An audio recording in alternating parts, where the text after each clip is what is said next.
तो बच्चों आज हम किसी अनंत लंबाई के एक समान आवेशित तार के द्वारा किसी बिंदु पर वैद्युत क्षेत्र की तीव्रता के लिए सूत्र स्थापित करेंगे। तो ये जो है गॉस की प्रमेय का अनुप्रयोग जो है, गॉस के नियम के अनुप्रयोग में क्वेश्चन पूछे जाते हैं। या तो अनंत लंबाई के किसी सीधे तार के कारण वैद्युत क्षेत्र की तीव्रता, और दूसरा पूछा जाता है अनंत विस्तार की चादर, अचानक जो चादर है उसके कारण किसी बिंदु पर वैद्युत क्षेत्र की तीव्रता। ये क्वेश्चन पूछे जाते हैं, मेनली ज्यादातर इंपॉर्टेंट क्वेश्चन जो। तो इसमें हम सबसे पहले जो उसका अनुप्रयोग है, अनंत लंबाई के एक समान आवेशित सीधे तार के कारण किसी बिंदु पर वैद्युत क्षेत्र की तीव्रता निकालनी है तार के निकट। तो उसके लिए सबसे पहले हम एक तार ड्रॉ करेंगे। माना कोई एक तार है, अब हम अनंत लंबाई का तार तो ड्रॉ कर नहीं सकते, तो उसके लिए हम क्या करते हैं, एक एल लंबाई का तार ड्रॉ कर लेते हैं, जिसकी लंबाई क्या है, ये एल लंबाई का तार है। इस तार के निकट कोई बिंदु, सपोज हमने ये बिंदु पी ले लिया, इससे आर दूरी पर स्थित कोई बिंदु हमने क्या ले लिया, पी ले लिया। इस तार की लंबाई जो है हमने एल ली है, और इससे आर दूरी पर स्थित कोई बिंदु हमने, ये बिंदु हमने ले लिया, पी ले लिया, जहां पर हमको क्या निकालनी, वैद्युत क्षेत्र की तीव्रता निकालनी है सीधे धारावाही तार की। और ये अब एक समान आवेशित सीधे तार के कारण कह रहे हैं, तो ये आवेशित तार जो है हमारा, सपोज हम इसको धनावेशित तार मान रहे हैं, सपोज धनावेश दिया गया इसको, तो तार में जो है आवेश समान रूप से बढ़ जाएगा, तो पूरा तार क्या हो जाएगा, समान रूप से धनावेशित तार है। ये तार किस प्रकार का है, समान रूप से धनावेशित, मतलब सभी जगह आवेश जो है समान रूप से वितरित हो जाएगा इस तार में, तो धनावेशित तार हो गया ये। अब अनंत लंबाई का हम ड्रॉ नहीं कर सकते, तो हमने सिर्फ एल लंबाई का ही ड्रॉ किया है इसमें, तो जिसके कारण पी बिंदु पर अब हमको वैद्युत क्षेत्र की तीव्रता कितनी होगी ये निकालनी है। तो एल लंबाई का तार है, आर दूरी पर वैद्युत क्षेत्र की तीव्रता निकालनी है। तो इसके लिए हम क्या मानेंगे, माना इस तार के लिए सीधे किस हमने पढ़ा है पहले कि किसी रेखा पर अगर कोई आवेश वितरित हो एल लंबाई की रेखा पर, तो उसके लिए आवेश घनत्व जो होता है उसका मान हम लिखते हैं लैम्डा, रेखीय आवेश घनत्व। किसी रेखा पर जो आवेश वितरित होता है, ये तार जो है रेखा के समान व्यवहार कर रहा है, तो एक रेखा, तो किसी रेखा पर जो है एल लंबाई की रेखा पर अगर आवेश वितरित हो क्यू, एल लंबाई की रेखा पर कोई क्यू आवेश अगर वितरित हो, जैसे यहाँ पर धन क्यू आवेश हमने वितरित करा हुआ, तो क्यू आवेश वितरित हो एल लंबाई की रेखा पर, तो उसके लिए जो रेखीय आवेश घनत्व होता है, रेखीय आवेश घनत्व को हम दिखाते हैं लैम्डा से। लैम्डा इक्वल टू होता है क्यू अपॉन एल, और इसकी परिभाषा जो होती है रेखीय आवेश घनत्व की, एकांक लंबाई पर किसी रेखा पर कितना आवेश वितरित हो रहा है, या तार के केस में कहें हम, इस एल लंबाई के तार के केस में कहें, तो एल लंबाई के लिए हमारा आवेश कितना वितरित है, क्यू। तो एकांक लंबाई पर किसी तार पर कितना आवेश वितरित होता है, वो क्या वितरित हो रहा है, उसको हम क्या कहेंगे, उस तार का रेखीय आवेश घनत्व कहेंगे, इसको हम लैम्डा से दिखाते हैं। तो इस तार के लिए माना रेखीय आवेश घनत्व हमारा कितना है, लैम्डा है, और जिसका मान क्या होता है, क्यू अपॉन एल। तो यहां पर से कूलम पर मीटर क्या हो जाएगी, इसकी यूनिट हो जाएगी, कूलम प्रति मीटर क्या हो जाएगी, इसकी यूनिट हो जाएगी लैम्डा की। Lambda equal to Q upon L से इसकी यूनिट क्यू की कूलम, एल की मीटर हो गई, तो कूलम प्रति मीटर। तो माना इस तार के लिए जो है हमारा पृष्ठ रेखीय आवेश घनत्व क्या है, माना लैम्डा है, रेखीय आवेश घनत्व को लैम्डा का मान जो होगा क्यू अपॉन एल, कूलम प्रति मीटर। अब इसकी परिभाषा याद रखनी है, कभी रेखीय आवेश घनत्व के बारे में परिभाषा भी पूछी जाती है और उसमें सवाल भी पूछा जाता है, तो हमने पहले भी बता दिया है। तो रेखीय आवेश घनत्व क्या होता है, किसी एकांक लंबाई पर किसी तार पर कितना आवेश वितरित हो रहा है, उसको क्या कहेंगे हम, उसका रेखीय आवेश घनत्व कहेंगे। लेकिन आवेश समान रूप से वितरित होना चाहिए, उसके लिए कंडीशन ये है, असमान रूप से वितरित आवेश के लिए ये परिभाषा नहीं रहेगी। दूसरा, अब इसके लिए जो हमने वैद्युत क्षेत्र निकालना है इस समान आवेशित तार के कारण बिंदु P पर, तो इसके लिए क्या करते हैं, आप एक गॉसियन पृष्ठ लेते हैं। गॉसियन पृष्ठ, बेलनाकार पृष्ठ को हम गॉसियन पृष्ठ, यहाँ पर बेलनाकार पृष्ठ लेंगे, जिसका अक्ष क्या होगा, इस तार के अक्ष के समान होगा। कहने का मतलब समाक्ष गोल बेलनाकार पृष्ठ खींचते हैं, समाक्ष गॉसियन पृष्ठ या समाक्ष बेलनाकार पृष्ठ कहते हैं। समाक्ष का मतलब इसका अक्ष जो होगा, इस बेलनाकार पृष्ठ का जो अक्ष होगा वो किसके अक्ष के समान होगा, इसी तार के अक्ष के समान होगा। इस तार का जो अक्ष है वही इस बेलनाकार पृष्ठ का भी क्या होगा, अक्ष होगा, इसलिए हम इसको कहते हैं समाक्ष बेलनाकार पृष्ठ कहेंगे।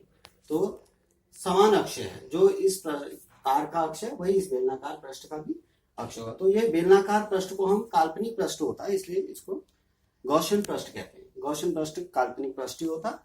तो ये बिंदु P जो होगा, इसकी जो दूरी होगी हर तार के अक्ष से, ये जो तार का अक्ष है इससे इस P बिंदु के अलावा सारे जितने भी इस पृष्ठ पर बिंदु आएंगे सबकी दूरी तार से क्या होगी, समान होगी। तार के इस अक्ष से सबकी दूरी यहाँ जैसे बेलनाकार जानते हो आप, बेलन के बीच में कोई रॉड आपने अक्ष में डाली तो उसके चारों ओर सभी दूरी जगह पर दूरियां क्या होंगी, हर जगह पर यहाँ से यहाँ, यहाँ से यहाँ, यहाँ से यहाँ, यहाँ से यहाँ, या इससे आगे फ्रंट में जैसे बेलन का भी पृष्ठ होगा उसमें सभी जगह दूरियां क्या होंगी, आ रही होगी। तो सभी जगह पर जो होगा वैद्युत क्षेत्र की तीव्रता भी क्या होगी, समान होगी। तो अब वैद्युत क्षेत्र की तीव्रता हमको निकालनी है, तो इसके लिए हम गॉस के नियम का अनुप्रयोग है, तो हम गॉस के नियम का अनुप्रयोग करेंगे। तो गॉस के नियमानुसार हम जानते हैं क्या होता है गॉस का नियम, फाई ई प्लस जो होता है, प्लस को हम वैद्युत फ्लक्स को फाई से दिखाते हैं, जिसका मान होता है इंटीग्रेशन बंद पृष्ठ का समाकलन, जिसको कहते हैं E dot D S equal to, इसका मान कितना आता है, क्यू अपॉन एप्सिलॉन नॉट। ये हमें गॉस की प्रमेय का जो हमारा सूत्र है वो याद है।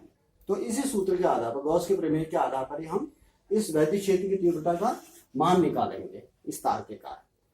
तो अब इसके लिए हम क्या करेंगे, सबसे पहले ई डी एस का मान निकालेंगे, उसको हम रख देंगे क्यू अपॉन एप्सिलॉन के बराबर। तो इसी से हमारा क्या निकल जाता है, वैद्युत क्षेत्र की तीव्रता ई निकल जाती है। तो ई डॉट डी एस, अब इस पूरे गॉसियन पृष्ठ के लिए ई डॉट डी एस का मान निकालेंगे। तो इस गॉसियन पृष्ठ को मैं 3 भागों में बांट दे रहा हूँ।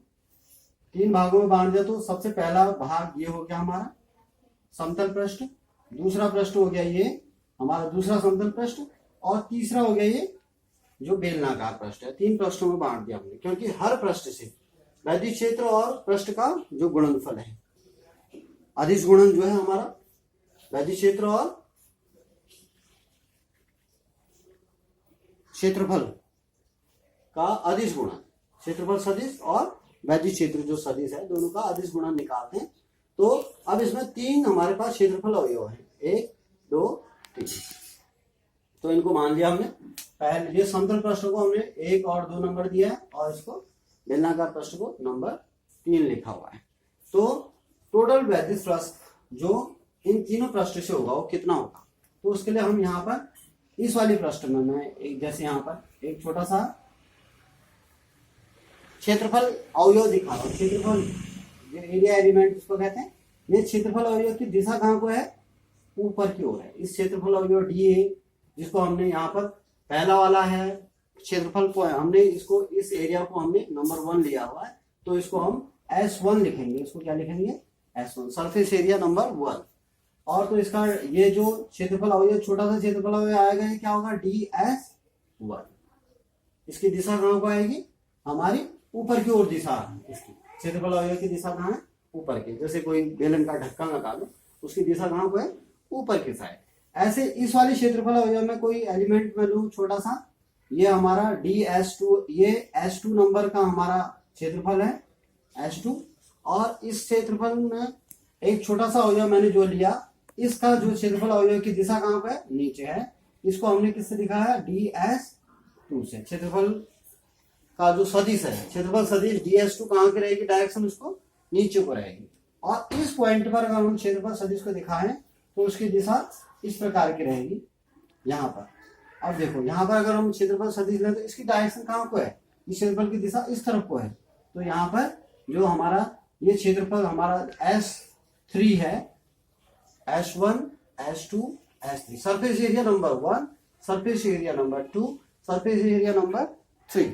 तो S3 पर जो छोटा सा एक इस वक्र पृष्ठ है, जो हमारा कैसा है, ये वक्र पृष्ठ है, बेलन के दो समतल पृष्ठ और ये तीसरा क्या हो गया, वक्र पृष्ठ, ये वाला पोर्शन। तो वक्र पृष्ठ में जो हमारा क्षेत्रफल सदिश है ये DS3, इसकी डायरेक्शन कहां पर है, इसको है। अब धनावेश जो है हमारा, इस तार धनावेशित जो तार है, इसके कारण वैद्युत क्षेत्र की दिशा क्या होगी हमारी, तो हमने आपको पहले बताया धनावेश से वैद्युत क्षेत्र की दिशा कहां पर होती है, हमेशा बाहर की ओर होती है, लंबवत। तो यहाँ पर धनावेश की दिशा हमेशा क्या होगी, फिर इस डायरेक्शन में धनावेश से वैद्युत क्षेत्र की दिशा होगी इस प्रकार, धनावेश से वैद्युत क्षेत्र की दिशा होगी ये वाली दिशा, बाहर की ओर, मतलब उसके बेलनाकार पृष्ठ के बाहर, त्रिज्यता बाहर की ओर, उसका जो बेलन का जो त्रिज्या है उसके अनुदिश बाहर की ओर वैद्युत क्षेत्र की दिशा रहेगी। तो अब हमें वैद्युत क्षेत्र की दिशा भी पता है, क्षेत्रफल अवयवों की दिशा भी पता है, तो हम इस सूत्र में रख देंगे, क्योंकि जब हम अदिश गुणन करते हैं तो उनके बीच कोण भी हमें पता होना चाहिए। तो इंटीग्रेशन जो हमारा पूरा बंद पृष्ठ, बंद, इसको हम बंद पृष्ठ का समाकलन कहते हैं, या इंटीग्रेशन और क्लोज सरफेस कहते हैं इसको, क्लोज सरफेस का इंटीग्रेशन हो गया।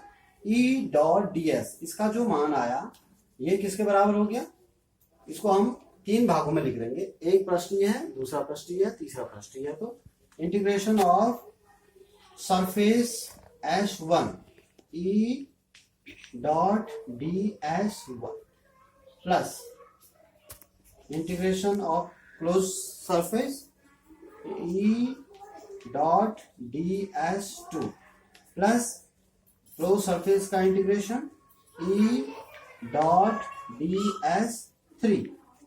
तो तीनों का हो गया।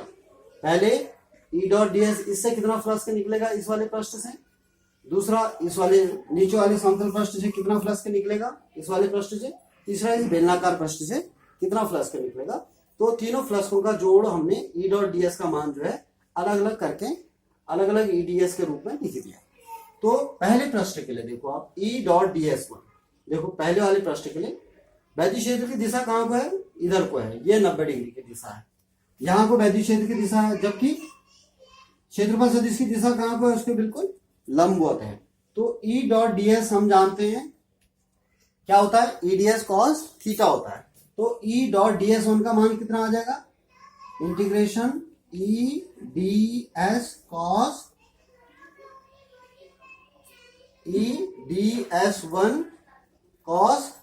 कितना है, कोण दोनों के बीच में, वैद्युत क्षेत्र और DS1 सदिश के बीच में कोण कितना है, दोनों के बीच में 90 डिग्री का कोण है, कितना है, 90 डिग्री का, तो cos 90 आ गया। प्लस दूसरा हमने निकाला DS2, EDS1 के बाद प्लस EDS2, EDS2 का मान कितना हो जाएगा, इंटीग्रेशन EDS2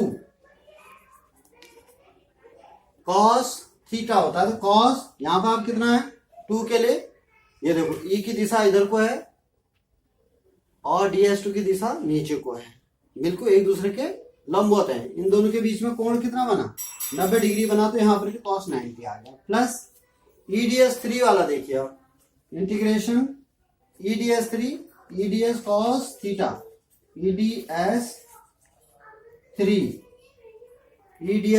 cos, अब इनके बीच में कोण कितना है, E की दिशा ये है और DS3 की दिशा भी क्या है, सेम वही है, E की दिशा में, तो cos कितना हो जाएगा, ये 0 डिग्री, दोनों के बीच कोण क्या है, 0 डिग्री का कोण है, E के बीच में भी और DS3 दोनों सेम एक डायरेक्शन में है, तो EDS3 cos 0 डिग्री हो गया। तो तीनों को हम क्या कर देंगे, अब वैल्यू निकाल देंगे। cos 90 का मान 0 होता है, ये cos 90 यहां पर भी 0 हो गया, cos 0 1 होता है मान, तो ये cos 90 0 होने से ये पूरा मान क्या हो गया, cos 90 का मान 0 होता है, 0 से किसी नंबर को मल्टीप्लाई किया तो 0 हो गया, प्लस ये भी cos 90 0 हुआ, 0 से इसको मल्टीप्लाई किया 0, प्लस cos 0 का मान 1 होता है, तो EDS3 मतलब cos 0 1 से गुणा किया तो क्या आ गया, EDS3, इंटीग्रेशन ऑफ EDS3, ये मान हमारा बच गया। ये आया हमारा फाई का वैल्यू, जो हमने EDS निकाला, फाई का मान इतना है। ds 3। इसी को और सिंपल करके हम लिख दे रहे हैं, इंटीग्रेशन e बाहर आ गया, इंटीग्रेशन किसका होगा, सिर्फ ds 3 का होगा। तो इसी को हम क्या लिख सकते हैं, e बाहर हुआ, इंटीग्रेशन ऑफ ds 3। अब देखो ds 3 एक्चुअली में सारे ds 3 जितने भी हम छोटे छोटे एलिमेंट आएंगे इसमें, ये क्षेत्रफल ये छोटे छोटे जितने भी आएंगे सबको जोड़ेंगे तो क्या आ जाएगा, पूरा वक्र पृष्ठ आ जाएगा। इस पूरे बेलन का क्या आ जाएगा, वक्र पृष्ठ। क्योंकि इंटीग्रेशन ऑफ ds 3 का मतलब हुआ सारे ds 3 जितने हैं छोटे छोटे जो हमारे क्षेत्रफल अवयव हैं उन सभी का समाकलन, मतलब सबका जोड़। तो ds 3 सबको जोड़ देंगे तो क्या आ जाएगा, s3 आ जाएगा। वो क्या आ जाएगा, s3। s3 क्या है, हमारा वक्र पृष्ठ है। तो वक्र पृष्ठ का क्षेत्रफल आ जाएगा। तो वक्र पृष्ठ का क्षेत्रफल क्या होता है, 2 पाई r l, क्योंकि r त्रिज्या का हमारा, ये r त्रिज्या है इस बेलन की और l क्या है, इसकी लंबाई है। तो 2 पाई r l क्या हो जाएगा, इसका वक्र पृष्ठ होता है, हमें पता है। तो फाई का मान कितना आ गया, e इंटू 2 पाई r l, ये फर्स्ट इक्वेशन आ गई हमारी। अब हम जानते हैं फाई बराबर गॉस के नियम से क्या होता है, q अपॉन एप्सिलॉन नॉट, ये भी हमें पता है। तो लेकिन हमें lambda equal to Q upon L ये होता है पता है। तो यहां से q का मान क्या हो जाएगा, q इक्वल टू क्या आ जाएगा, लैम्डा इंटू एल। तो q का मान लैम्डा इंटू एल रख दिया अपॉन एप्सिलॉन नॉट, ये सेकंड इक्वेशन आ गई। तो from equation number 1 and 2 we gate,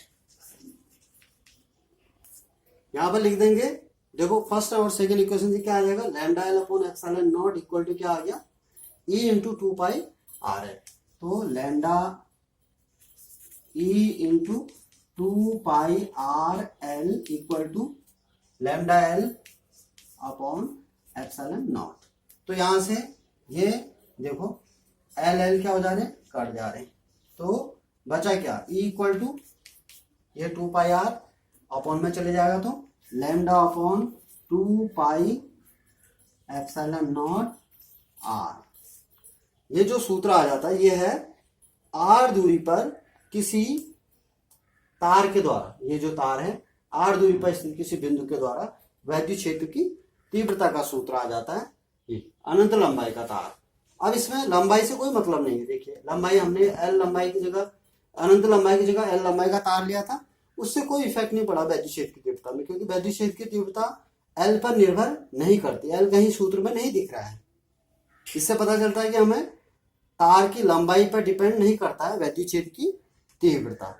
तो जो किस पर निर्भर करती है, सिर्फ आर पर और लैम्डा पर। कितना आवेश वितरित है, लैम्डा क्यू और अपॉन एल, ये हमारा किसी तार के लिए जो फिक्स हो जाएगा मान, एल लंबाई का जितना भी लंबाई के हिसाब से लेंगे तो उसके हिसाब से लैम्डा फिक्स हो जाएगा।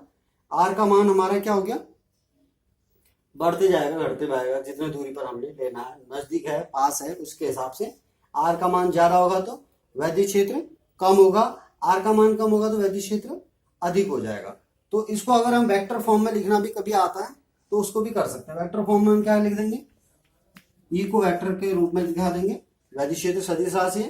तो यहाँ एक सदिश, एकांक सदिश को दिखाएंगे जिसको हम दिखाते हैं lambda upon 2 pi epsilon naught R, ये तो सूत्र में था।